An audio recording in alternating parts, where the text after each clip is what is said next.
Veterans have come forward to complain that they were used as pawns by the Saudi Arabian government to lobby for an amendment that would limit Saudi government's responsibility and liability for nearly 3,000 murders that took place on 9/11.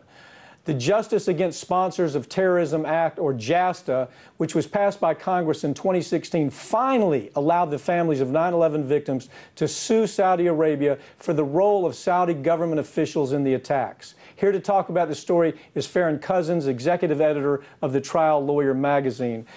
Farron, can you explain how these veterans are being, they're being hustled by the Saudi Arabians? They really are. It's an interesting story. But what they've done basically is they've tracked money coming from the Saudi Arabian government to PR firms, organizations like that, that then are using that money to hire veterans, telling them, you need to go to Washington, D.C. We're going to pay for you to stay there for 5 days, flights, meals, hotel, everything is included, as long as you go and protest this bill, because what it's going to do is it's going to give governments the ability to sue you. Foreigners are going to have the ability to sue you, Mr. Veteran, because of what you did over in their country as part of the U.S. military. They're telling them that they are the ones, the veterans, are the ones who are going to be sued under this legislation. Which is a lie. It's just fantasy story. And, again, corporate media is not picking this story up to even explain what a lie this is.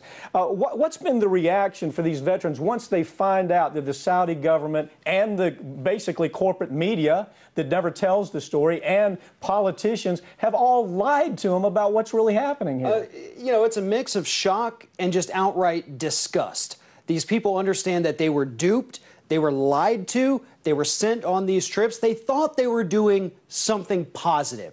They thought they were helping their fellow veterans, future soldiers, to avoid any kind of liability for following the orders of the U.S. military. But they were shocked to find out about this. 3,000 people murdered in the Twin Towers. We know the Saudi connection. You have lawyers that are way down the road figuring out the Saudi connection.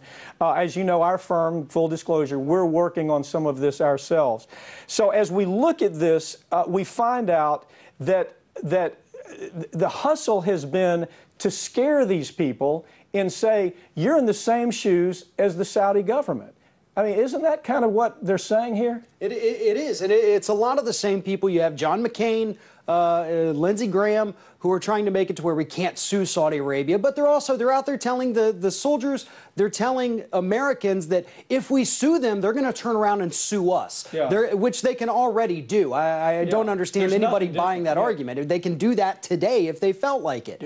But these same warmongers are out there pushing this, trying to protect Saudi Arabia, one of the worst human rights abusers on the planet, because they want the oil and we want to continue to sell them weapons, and we don't want to do anything that's going to jeopardize all the money we get from that country. Farron Cousins, another great story that we need to talk a lot more about.